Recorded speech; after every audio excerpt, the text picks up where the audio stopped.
the reason why a lot of us feel stuck in the careers that we're in is because we stop growing, we stop learning, we stop trying to figure out, how do I really expand my skills? And so really think about this assessment that you're doing. What do I want my development to look like? What skills do I want to build?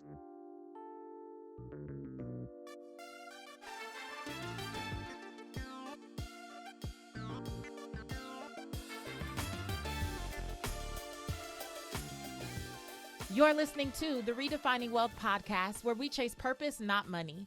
I'm your host, Patrice Washington, and I am so honored that you've joined me for yet another episode. Listen, you know, if you've been a purpose chaser for a while, that at the end of every show, I always say that I want you to live your life's purpose, find fulfillment, and earn more without chasing money. Well, I'm so excited about today's guest, Dorianne St Fleur, because she says that when it comes to career fulfillment, we've been sold the wrong idea, right? There is actually a better way to go about creating your dream job than maybe what you've heard before. And I believe this episode is really going to bless you. Listen, before we jump in, I got to ask for a favor. Subscribe, rate, and review the podcast. It really, really does matter. Your voice really does help us find more and more purpose chasers out there all over the world who need a space like this to know that they're not alone. So subscribe, rate, and review. You'll help us out a lot. Now let's jump into this week's affirmation. You know, you got to speak positivity into your life, into your day.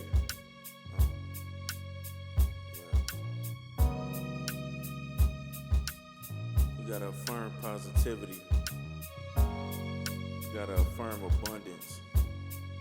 You got to affirm yourself to wealth. This week's affirmation is, I stay energized by doing the work I love. I do work I love and embrace the energy it provides. When I do this work, I not only produce financial compensation, but personal satisfaction. Whether my quote-unquote day job utilizes all of my gifts and talents or not, I choose to maintain a positive attitude, understanding that it is only one stop on my journey toward doing what I love day in and day out. I will not wait until I leave my current circumstances to do what I love. Even if I have to volunteer for a season, I'm willing to get in the space and around the people that bring me energy and therefore fulfillment. I declare today, I stay energized by doing the work I love. Welcome to the Redefining Wealth Podcast, Dorianne. Thank you so much for having me, Patrice. This is so exciting. I can't wait to dive in.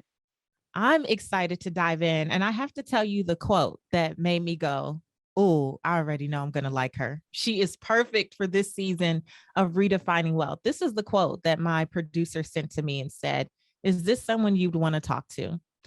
The quote was, what you do for a living is way more than just work. Your career impacts your mental, physical, spiritual, and financial well-being.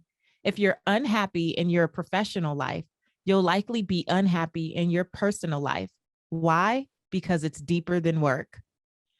Girl, I was like, this is my girl right here. She doesn't know it yet, but oh my gosh. One of the things that we talk about in the work pillar here at Redefining Wealth, Dorianne, is that when you are not clear about your purpose in your work life, it is very hard to establish your priorities in your personal life. And the number one reason that I feel a lot of people mismanage their finances is really because of a lack of fulfillment. They're unfulfilled in what they spend the most hours doing throughout the day. And then they try to fill the gap by buying things, by buying people, by buying more stuff. And it's just a never ending cycle. So when I tell you that I was excited to meet you and talk to you, this was the quote that started it all. And I would love to hear, your background and where that came from for you. I love it. I absolutely love it. And so that kind of quote really sums up everything. If I fast forward or rewind actually back to 2010, I was in New York. I am at this amazing bank, getting paid a lot of money for just being fresh out of college. And I am on paper, doing well. You know, I've been promoted a couple times by this point. I was engaged at that time too, as well, to my now husband, and life was good, quote unquote. But deep down, what a lot of people didn't know, is that I was depressed. I was unhappy. I was unfulfilled. And it was because of my work situation. I had just transitioned from the work that I had been doing. I graduated in 2005 from Spelman College. I started working, doing something. I don't even know why I was doing it. It's not what I was supposed to be doing with my life, but I just kind of fell into it, went through all the motions, and then finally transitioned into a space that I thought, okay, this is it. I'm in human resources. This is aligned with the work I want to be doing. I got great projects. But why am I so unhappy? Why do I hate coming into work? Why do I feel depressed and anxiety filled and all of these things? And when I got to the core of it, I was in a toxic environment. My boss was horrible. My coworkers were horrible. I was horrible. Like, it just wasn't a good situation. And it actually ended with me being laid off after 12 months of being in that role, of feeling rejected, of feeling like my intelligence was being questioned, of feeling like, you know, what am I doing? Why am I here? What is next for me? I didn't have the wherewithal to say, you know what, I want more for myself. Let me figure this out. And so I just stayed there every day. And then they just said, you know what, not working anymore. We don't want you here. And they ended up laying me off. And it was just such a pivotal time in my career to know that I put myself through so much emotionally, mentally, spiritually. And so this is what I had to show for it, a layoff, a pink slip, right? And so that was the moment where I really understood how important it was to be intentional about your career, to be intentional about fulfillment, and to no longer just go through the motions when it comes to your career. And when I say that it impacts all of those areas that you read, it does. Like, financially, okay, yes, I was getting paid, but I wasn't stewarding over my money properly. Like, exactly what you said. Oh, let me just buy this bag because I don't feel good and it gives me a rush when I buy this bag. Or what do I need to save for? Who cares? My life sucks. I'm not saving for any future. Why? So all of that, everything, it impacted because of that job. And I, after, you know, thank God, have been able to come out of that and build a great career and help others do the same, all of that good stuff. But it's my fundamental belief that happiness and what we see as happiness really comes down to understanding what we want in our professional life and being intentional and making decisions from a place of empowerment and faith instead of fear and trauma. I think there's nothing, I don't feel strongly about a lot of things. I feel strongly about this. Like, it impacts so much, so we got to get it right. Oh my gosh, you are speaking our language here, because that is one of the core themes throughout Redefining Wealth, is being able to define wealth, to define success, to define your career path, like literally through making choices that are rooted in faith, not fear. Not, oh, because it's attached to this certain number, certain paycheck. And don't get me wrong, obviously we need money to survive. We need money to thrive. I understand that. But every decision not being driven by, well, it's a check, so I'm just going to sit here and take it. I'm going to sit here in toxicity where I am underappreciated, or my talents are being pimped and like, I'm not getting credit for it. Or, you know, like you said, just going through the motions, putting yourself through so much, and you think, oh, it's just your job. But how many other parts of your life is it impacting? And I believe, from what I've, you know, worked through with a lot of my clients, that a lot of people sit through it because they were conditioned to sit through it, especially people of faith. It's like, well, you should be grateful. You have a job and people don't have a job. So I need to sit here and get beat up on by a toxic boss. Like, do you understand the PTSD that I have watched people leave work environments with, that takes them years to rebound from? Yes. Oh my gosh, Patrice. And it's something that we don't even talk about. We don't even PTSD for a toxic work environment. Yes. Yes, just like in an abusive relationship, coming from war, like all of these big things that we're okay with saying I have PTSD from, look at the signs and the symptoms of being in a bad work environment. It's the same thing. It's the same thing, and we don't talk about it. We have been conditioned, like, in my book, I talk about the collective limiting beliefs that women of color that we have, and we get them because our foremothers, our aunties, everyone, they told us these things to help us survive. Put your head down, don't rock the boat. Just be grateful with what you have. Work twice as hard, but only be satisfied with getting half as much. That's what they knew and what they saw. They passed that down to us so that we can survive. But I really want people to know you can do more than just survive in your career. You can actually thrive. It is actually possible. But the first thing is that awareness of, where do these beliefs come from? Why do I think it's okay to allow my manager to talk to me like this? Why do I think it's okay to stay here for 10 years and they don't appreciate me? They literally show me every year they don't care about me. Why do I think it's okay to stay here? And really become aware of where these ideas come from. Girl, I just keep going. Like, this is Yeah. this is just so much. This is so much. Yeah. I think that a lot of us may stay in those environments too because of imposter syndrome. I have met brilliant women from all walks of life, and brilliant for different reasons. I'm not saying brilliant because you have a million degrees, because some of us, assume that getting one degree or certification after another means whatever you think it means. I'm Mm-hmm. talking about just brilliant because you were born brilliant. Like, Mm-hmm. because you have a gift, a calling, a talent, like you have all these things that God gave you freely that you can use to produce wealth in the world, not just by being an entrepreneur. Cause I say this all the time. I don't believe everyone needs to be an entrepreneur, but are you using your purpose, your gifts, your talents in the right environment? Right. And sometimes we settle in these environments for so long that we begin to question the gift. Like, am I even gifted? Am I even talented? You know, do I even deserve where I am? Do I have the right to be dreaming of something better? And a lot of that, I think, is just due to imposter syndrome. Like the comparison almost that I need to have everything Peggy Sue has, or I don't have anything. And it's like, girl, like you have years of like experience and gifts that you got freely, first of all, but years of experience and just things that come to you intuitively to contribute here.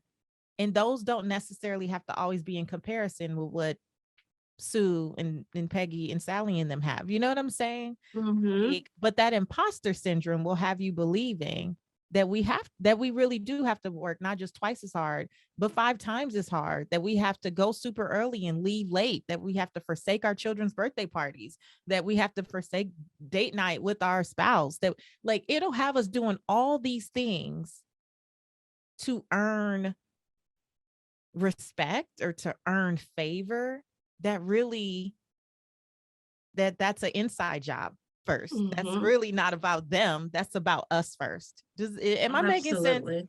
That makes so much sense to me. Like, we are excellent already. We are fearfully and wonderfully made already. We literally, you were designed specifically to do great work, and everything you need to fulfill that, Patrice, you already have. And it's different from what I have to fulfill my specific great work that I'm here for. And I feel like a lot of people don't give value to that. Literally, they're literally looking at what Peggy and the rest of them are doing and saying, well, that's what that looks like. Look at her career. She's been promoted. She's making this much money. Look at what she's wearing. They're just looking at all of those outward things and not paying attention to all the gold that they already have and how brilliant, I love that word, brilliant, that they already are just in being. And I feel like we do ourselves a disservice when we don't pay attention to just how amazing we already are. And we don't know what Peggy's pocketbook is saying. We don't know if Mm-hmm. Peggy is up to her eyeballs in debt and stressed out because of what we do see, right? Like Mm-hmm. you never know what's going on behind the black curtain. And that's why I feel like our number one focus should be what's going on inside of me. Like, how content am I? Like, how much joy do I have in what I'm doing and the people that I'm working with? Like, how comfortable am I in this environment? I just think there's so many other questions that we can ask ourselves again first, like that dream career. And I know you have some thoughts around this idea of dream career, right? But whatever that thing is for you, I feel like it should start with an assessment of what feels right for you. Like Mhm. what feels in alignment for you. We're often trying to put ourselves in a box instead of building whatever we want around who we really are and what truly gives us joy. Absolutely. So tell me about your take on dreams. Because from what I understand, you said that what we've been taught about dream jobs is wrong. So what's your take Mhm. on dream jobs? Yeah, what I noticed in a lot of the women that I speak to, and even in my own career, if I think about it, which is why it took me so long to understand that I was in a toxic environment back then, is that we've been taught that the dream career is this, it's like a soulmate. It's like the stars aligning and you find this one career path that is aligned with who you are, that will pay you all this money, fill in the blank of whatever the perfect life looks like. And that's what it is. And you're either lucky to find it, so hold on tight, or you're never going to find it. So don't even stress yourself trying to look for it.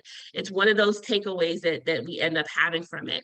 And what I believe is that, similarly to, I don't really believe in soulmates and all those things. I believe God ordains us to do things, but we human and we mess up and we don't listen and we do all the things and he makes crooked paths straight. Same way I believe about your career. There's not just one. And so what I've done is define or redefine kind of what dream is. And it's an acronym that I use to really help people hone in on what that dream is. And so the D stands for development. When you're thinking about what do I want my career to be, one thing you should be thinking about is your growth. The reason why a lot of us feel stuck in the careers that we're in is because we stop growing, we stop learning, we stop trying to figure out how do I really expand my skills. And so really think about this assessment that you're doing. What do I want my development to look like? What skills do I want to build? The R stands for relationships. We spend so much time at work. We spend often more time with the people we work with than with the people we live with. And so we should like them and they should like us. They should respect us. So think about what types of relationships do I need to thrive? Do you want to be besties with the people you work with? Okay. Do you not? Okay. But think about it. Understand, what do I need from a manager? What do I need from peers? What do I need in relationships to thrive?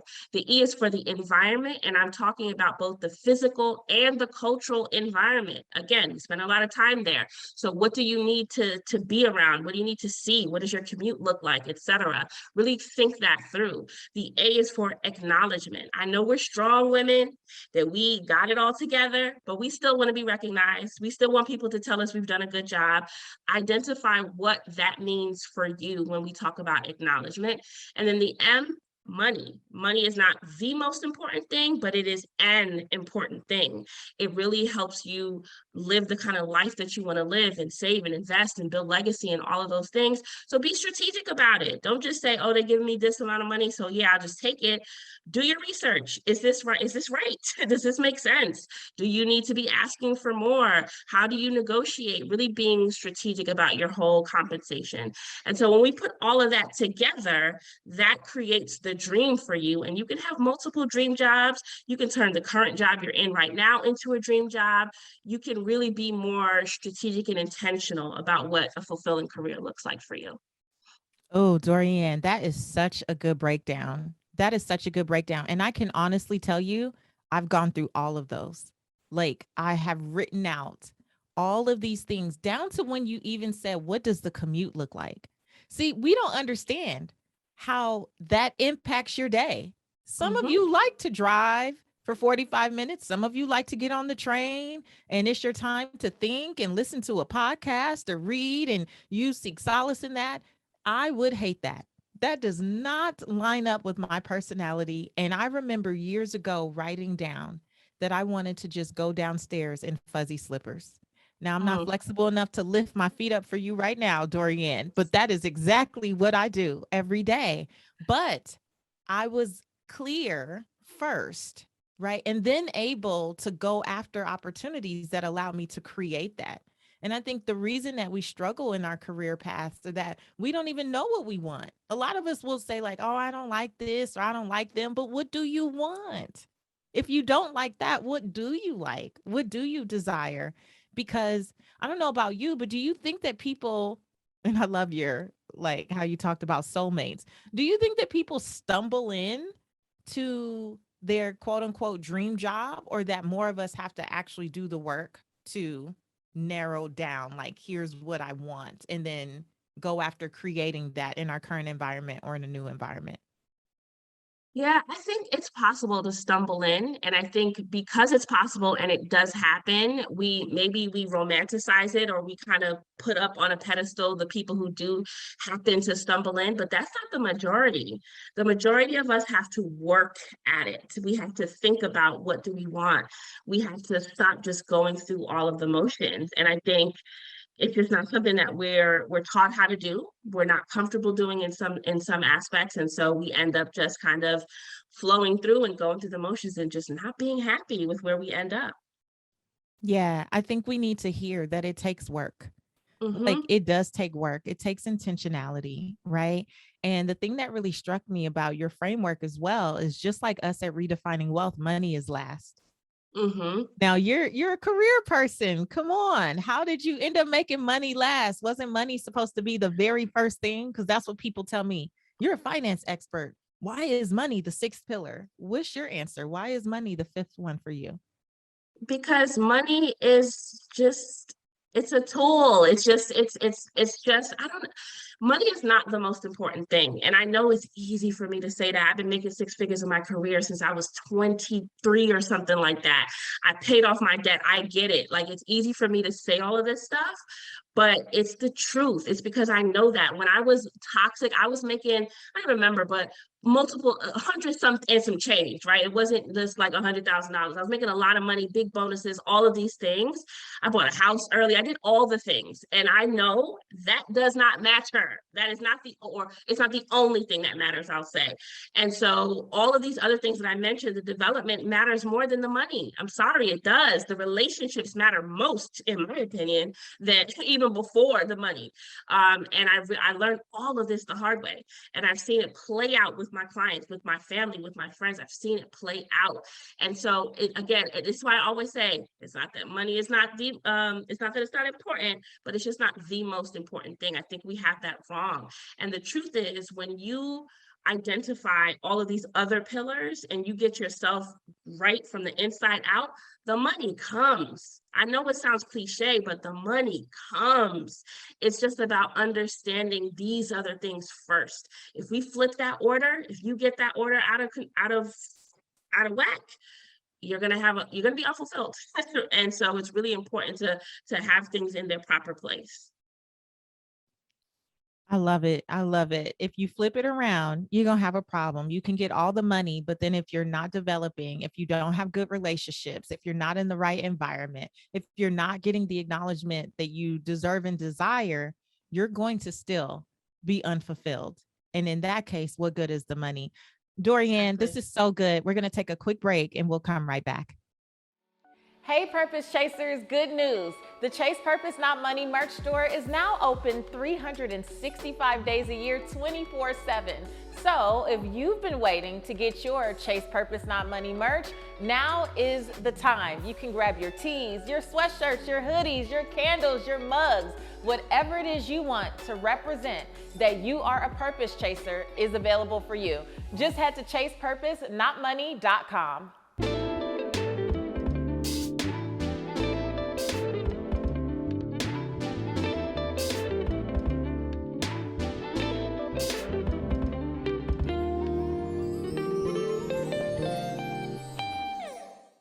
So last week, I had an opportunity to share a little bit about some of my past on Toya Gavin's episode, where I talked about when I was in this nonprofit organization and I felt really overworked and underpaid and not so appreciated, and how every time I wanted to make a decision, it's like my brain could only go to the worst case scenario, right? If I didn't stay here and accept this behavior and be grateful that I at least had a job, then the only other option was homelessness. It's like, ma'am, there are options definitely in between. It's not either or. We need to learn to add an and.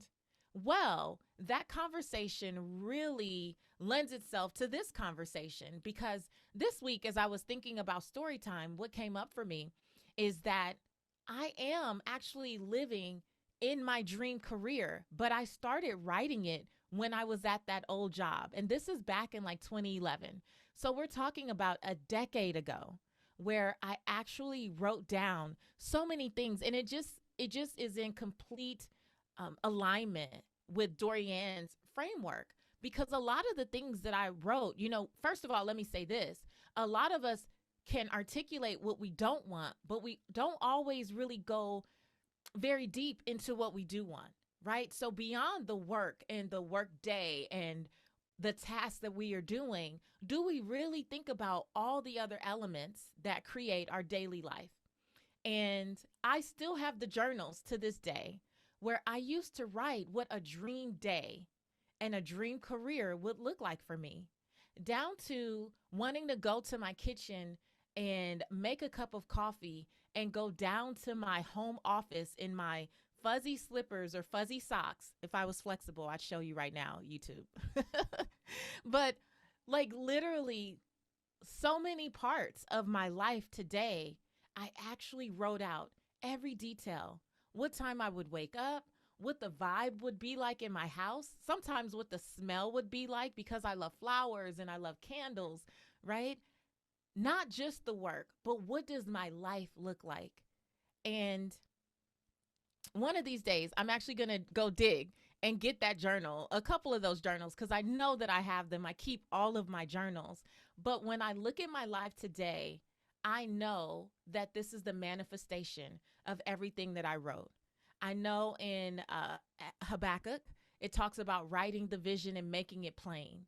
And so I've been living this way for years now, but to see that a decade later, that my life is better than what I wrote, but at the bare minimum, this is what I said. This is what I wrote. The flexibility that I have in my day, the opportunity to pick my daughter up from school or to attend her events and her sports activities, the flexibility to just choose what my day looks like every single day is really a blessing. But I think the story here and the exercise is to really write it out. And I love how Dorianne explains this in her book. So I definitely suggest you get a copy of Deeper Than Work. But think about, what does this look like for you? What is your ideal day? What is the vibe? What does it smell like? What's the environment? Who's there? Right? What is the compensation? Know all of those things so that you can be clear as you seek to chase purpose, not money, right? What that looks like for you so that you can keep making decisions rooted in faith, not fear.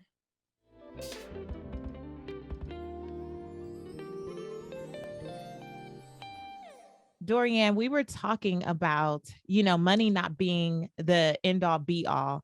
And one of the things that really frustrates me sometimes, like I know we need to be aware of all of the statistics. I know we need to be aware of the news and what they're saying about gender inequality and, racial inequality in the workplace. But I do meet people who don't even lean into the possibility of what they can create because they are so filled with doom and gloom. And I'm like, let's acknowledge that these things are true. Totally hear you. But let's also take responsibility for how we can go about crafting our dream, right? How do you feel about that? Because I struggle with that just in the work that I do. I can only imagine what you're up against in your work. I'm so happy you brought this up. This is something that I feel so strongly about. So there's a couple of statistics that I specifically always kind of to orient people around when they bring this to me. And the first is around unemployment. So people always want to tell me, X amount of people are unemployed, Black people, 9% unemployment right now with everything that's happening. All of that is true. But if somebody tells me that there are 9% of someone who is unemployed, that means there's almost 90% of people who got jobs. Why focus on the 10%? If someone tells me the average Black woman makes 63 cents on the dollar compared to a white man, okay, that's average. That means some people make a little less, some people make a little more. How do I get in a little more bucket? Like literally my brain does not compute. I don't deal with the negative side of the stats. Good, I need to know it so I understand it. But now I'm like, all right, so how I get up in this money making pot right here. That's just how I think. And I like to be around people who think like that. It does not serve you well to focus on the negative, the doom and the gloom, the sadness. It does not serve us well to do that. We have to take our thoughts captive. We have to be very intentional about, this is what I'm focused on. This is what I'm going to listen to. These are the people I'm going to align myself with. These are the news channels I focus on. We got to be intentional, because if you allow yourself to spiral with the negative about what you can't have and what we don't get, and we don't get promoted at this rate, and we do this and we do that, that's all you'll get. It is so sad and disheartening when I meet women who amazing, just everything, you have it, it's all there, but mentally, they just can't get past ageism and sexism and racism and this and this, this and this, and they just can't move forward. They can't put a plan together. That hurts my heart. Like it really does not serve us. Yes, be aware, fine, if you must, be aware, but you don't need to dwell there. You really need to figure out, how do I orient myself toward the future that I actually want? What am I going to focus on? And that's where you make decisions from. Yeah. In my book, we talk about putting yourself in your aspirational reality. So instead of sitting at home watching, the doom and gloom, like I rarely watch the news. And somehow I know whatever I need to know, right? I just refuse to be caught up in that cycle, because that chips away at my creativity. That chips away at my quiet time, the time where I get to sit and talk to God about, like, what do I do next? Or what should I be working on? Where am I going? I'm trying to listen to that. I'm trying to receive those downloads. I'm not trying to listen to what CNN or Fox News or MSNBC is saying about the same story on a loop over and over again, allowing that to bring my spirit down, Yes. And I think that's something that we have to be really intentional about blocking out, intentional about putting blinders on, because you will look up and know about everything going on in the world and know about nothing going on in your house, like in your life. But everything else. And how does that serve, your greater purpose, So I brought something up earlier, and I wanted to circle back to get your thoughts on this idea of purpose not being about being an entrepreneur all the time. That there are so many ways to live your life's purpose within someone else's organization. What do you think about people who are like, if you had a 9 to 5, you playing yourself, you're building somebody else's dream, and what's wrong with you and all the things? Like, what do you feel about that? Because you coach people to get the career of their dreams, essentially. So what do you feel about people who are like, oh, if you're not running your own business, what are you doing? I have so many feelings about that. I think the first thing is that most of the people saying this, and this, I could back this up with some statistics, are not even living their own purpose. Please don't let them fool you. You're probably making more on your 9 to 5 than they're making in their quote unquote business venture. So let's just first be clear about that. The second thing is, it's just not true. It's just not true. If we all trying to become entrepreneurs, then who's working for us? Who's working in our businesses? Who's like, that's just not, we're not set up that way. It doesn't make sense. While that is a very clear path for certain people, do your entrepreneur thing, awesome.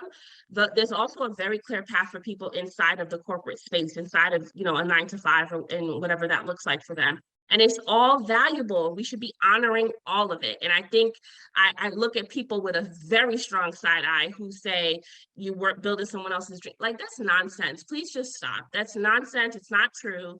And yes, I figured out myself how to live my own purpose. I go in and out of the 9 to 5. Right now, I'm not in it, but don't be surprised if in 2 years you see me the head of whatever at whoever's company. I am not against that. And so for others as well, if that's your purpose and that's your path, do you. There's room for you. You can have money, fulfillment, freedom. That those things are not exclusive to entrepreneurship. Right. And I believe we need to strategically be positioned in a lot of these companies, because how else do we open the door for other women or people of color, or, insert whatever issue or cause really matters to you? I think about some of the brand partnerships that I've had over the years, and those that have been the most lucrative. There was a Black woman, someone somewhere in there rooting for me. There were people who talked me up. They're not just Black women, other women in particular, that just talked me up and gave those opportunities. And I just think about, well, she was able to control this company's budget of X million dollars that were just on like influencer campaigns. She couldn't have done that just, running her own business, trying to help us, right? Like, there is a place for everyone. And I believe that some of the women that I'm thinking of, literally, I see their faces in my mind. A part of their purpose was to create the paths, like to create those lanes, to bring women in, to take advantage of opportunities that were very exclusive to men, and white men in particular, at the time that I started in this industry, like a decade ago. And I'm so grateful. Some of them are still at those companies, and I'm so grateful. And I'm sure they look back on their body of work and go, yep, I helped launch her and her and her and her. And I was a part of that, helping them spread that message for the greater good. And that was their role. And that's a beautiful role to have. What's wrong with that? Absolutely. Absolutely. I think it's just, there's a lot of lies that we tell ourselves in the culture and that we believe and we accept. And that's a big one right there. And I think just that idea that you can't be a boss, or you can't be fulfilled, or you can't be fill in the blank if you're in your 9 to 5, is keeping a lot of people in bondage. It's a lot of women out there who want to just take a deep breath and just exhale and focus on their careers, but they're not, because their social media feed says you're not really doing the thing if you are working for somebody else. And it's just really sad. You know what I've seen? I've seen people leave good jobs to go recreate ridiculous cycles of struggle. Like, yeah, I mean, we're gonna struggle, but ridiculous cycles of struggle. And I don't know that they really mapped out the dream in entrepreneurship. They just were like, okay, I'm good at this. I did it a couple times. I'm going to leave my job and my benefits and all my stuff, and I'm just going to go. And then they get out here and realize that just because you're walking in purpose, that don't mean that there's no trials that come with that. And you're not necessarily prepared for that. So, how often when you're working with people, do they say, Dorianne, this is not even about me, going to another industry in corporate America. I'm just ready to be an entrepreneur. Do you take them through any type of process? Are you like, sis, you sure?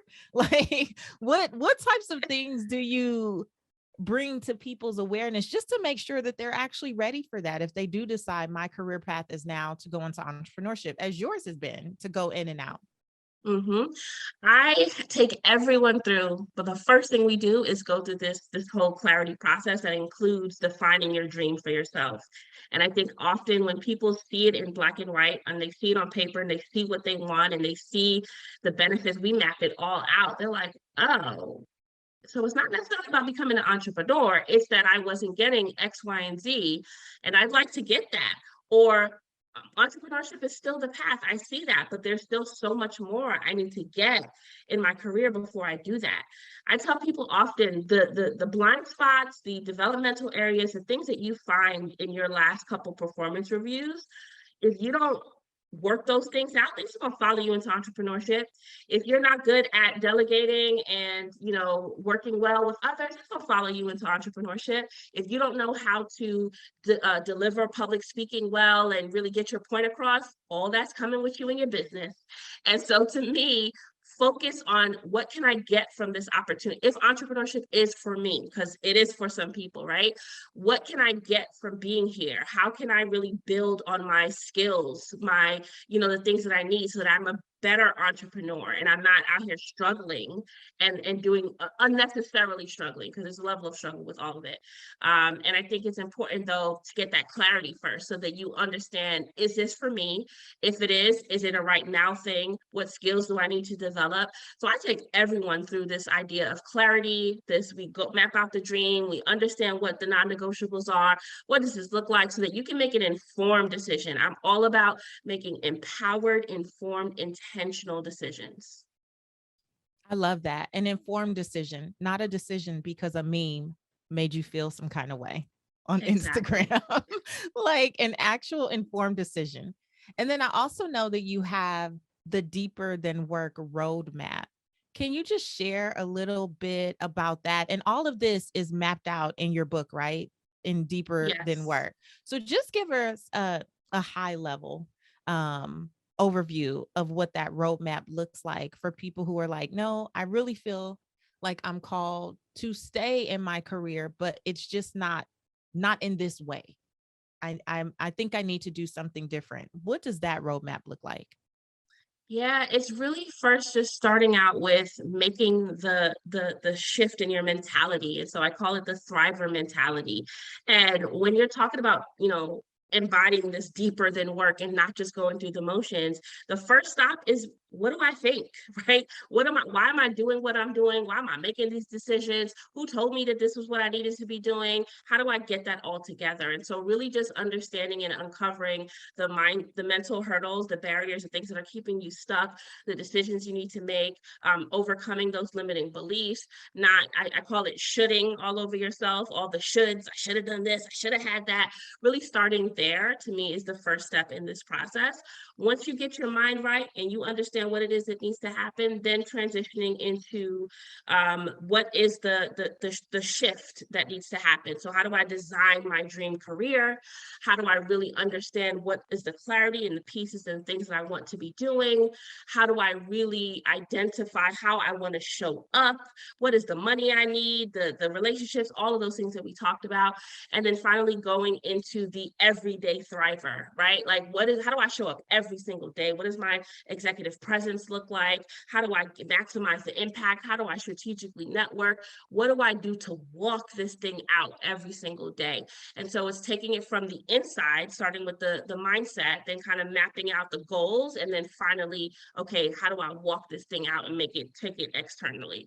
So it's all of this that I talk about it all in the book, and it's really just being intentional. Again, this word intentional, I don't even know how many times we've said it so far in our It's so true conversation. though.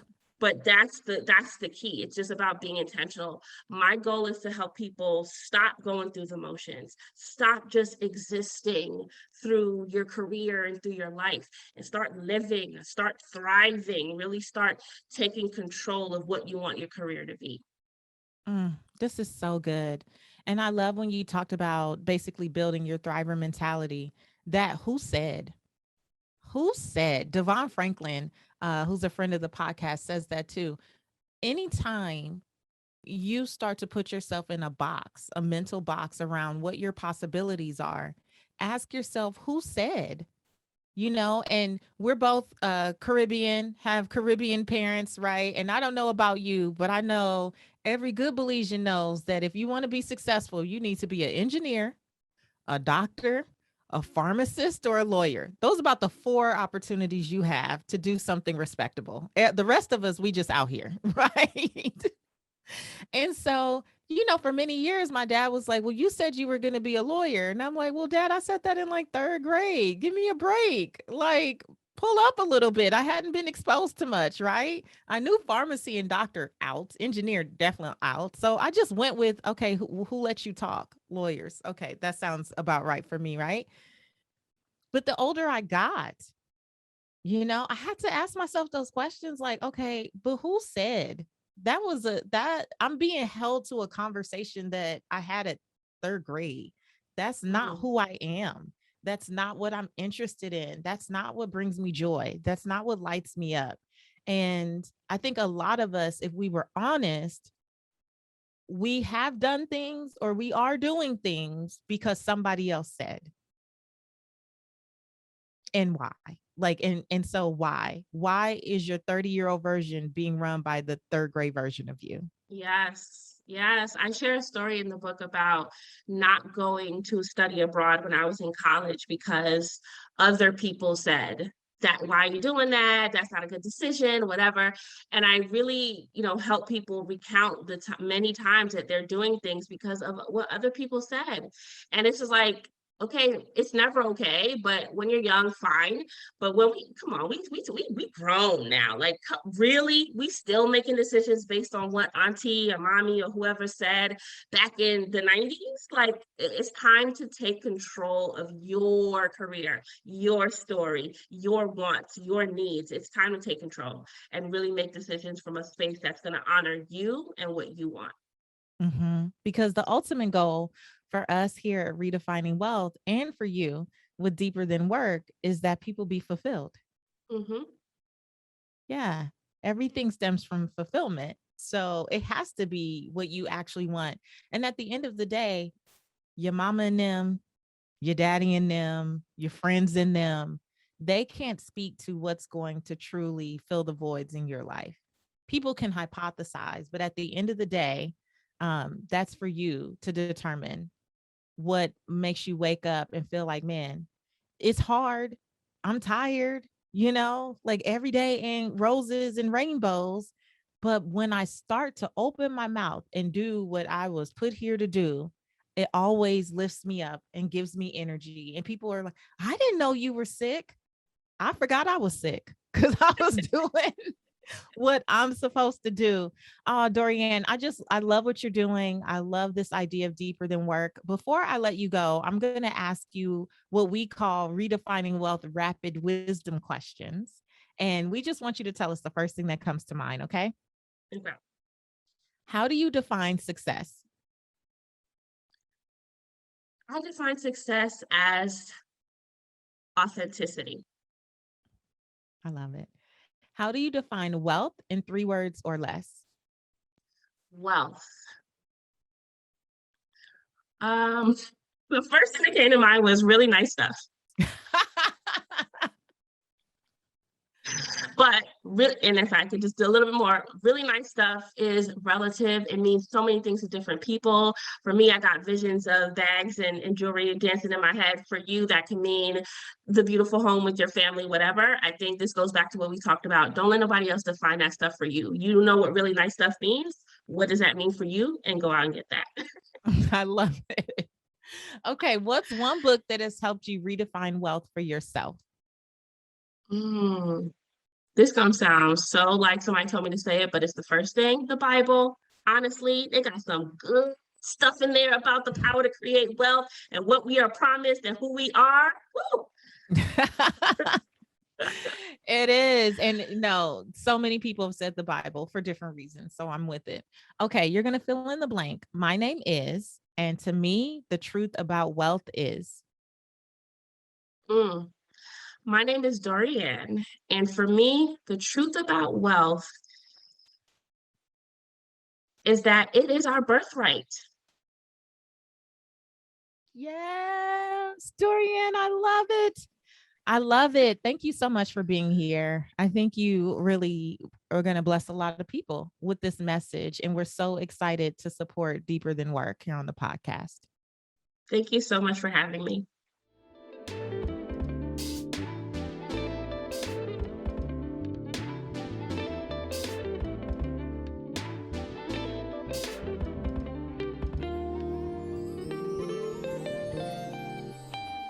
Today's Ask Patrice Anything question comes from Piello in Atlanta, Georgia. Hi, my name is Piello Badian. You literally pronounce my name as 3 letters, P-L-O.